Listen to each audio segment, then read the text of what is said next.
Welcome back to Hannity. Thousands of fast food workers in 7 cities walked off the job today, protesting what they call unlivable wages.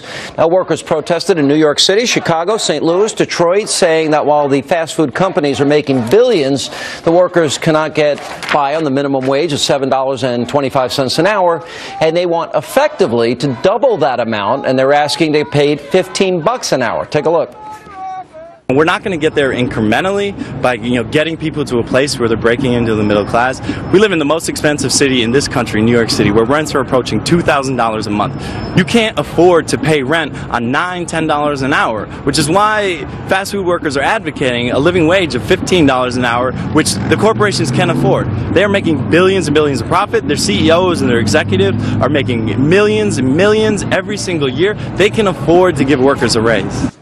But as this fight about what makes a livable wage spreads, there's one person who does not seem to be paying attention. That's President Obama. He's preparing to head on out to the swanky Martha's Vineyard once again. It'll be his 4th vacation on the island. Of course, he's had multiple vacations, playing golf, concerts, and then many times to Hawaii. And the White House has not said yet where the first family will be staying. It's rumored to be in a $7.6 million mansion. How nice. And joining us now, Patricia Murphy, politics editor of Citizen Jane, and Melissa Francis of the Fox Business Network. The AP had an article today talking about what 4 out of 5 Americans are going to be struggling to just barely make ends meet in the course of their life, right? Is it that bad? I think it's absolutely true. I think that is not what this fight at McDonald's is all about. I mean, you see these people talking and they're saying that this is not a livable wage. A part-time job at McDonald's is not meant to be a livable wage. You look at the people who have this job, more than half of them are 16 to 24 years old. More than half of them do something else with the rest of their time, like go to school. This is a way to get into the workforce. And yes, those folks are right. You cannot support a family on a job at McDonald's, but that's not what a first-time, part-time job is supposed to be about. Yeah, that's a good point. Patricia, your reaction? Well, my reaction is that for everyone for whom it's a part-time job, for other people it's a full-time job, and they are trying to support their families. For McDonald's, they are paying people to work 40 hours a week who are currently living in poverty. People who work at McDonald's literally cannot order at McDonald's. They cannot feed their family at McDonald's because they are getting paid so little. And I think it's well within these worker rights to ask for $15 an hour. McDonald's doesn't have to give them $15 an hour, but I think that people who go to McDonald's, go to Wendy's, should think about the fact that the people... what would happen, though, if you raise the wage to $15 an hour? That money has to come from somewhere. It doesn't come from a money tree. So you can either raise prices, you can fire workers, or you can cut into margins. If they raise prices, a more expensive burger, they're going to sell fewer of them. It has the same effect down the line. They don't have the pricing power around the world. They can't cut into margins right now, whatever you believe. Most of these are small franchise business owners that don't have those margins.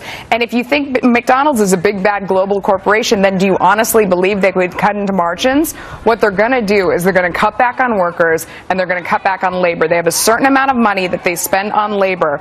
And whether you have 10 people or you have 12 people, it's the same rate. So you pay those people more, you're going to have fewer of them there.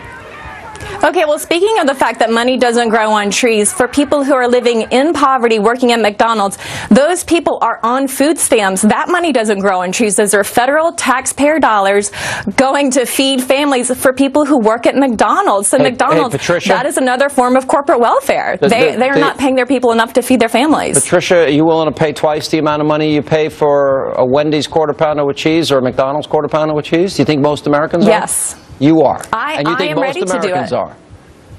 I think most Americans think that if another American works 40 hours a week, they're not on food stamps. I think that's most Americans are worried about the fact that they are having trouble paying their own bills. I mean, Sean was just talking about it. 4 out of 5 people have had a hard time living above, have felt economically threatened. Those people aren't going to buy a more expensive cheeseburger. They're going to not buy a cheeseburger at all. They're going to do something else different. It's simple economics. You got to take the emotion out of it and just look at the math, and you can see you're going to sell fewer cheeseburgers, or you're going to employ fewer people if you raise the wage. There's no other way around it. Well, I think, I don't think it's emotional to say that people need to make a living wage, particularly if they're living in large cities. Do. And McDonald's can either be considered a good corporate citizen or a bad corporate citizen. What about with the implementation of Obamacare? A lot of people, companies aren't going to let people work more than 30 hours. Are people going to work 20 hours at Wendy's, 20 hours at Burger King, 20 hours at McDonald's? If you can get away with it. I mean, you're absolutely right. You're going to, it's another thing holding back employers from paying people more, having them there for more hours, is that if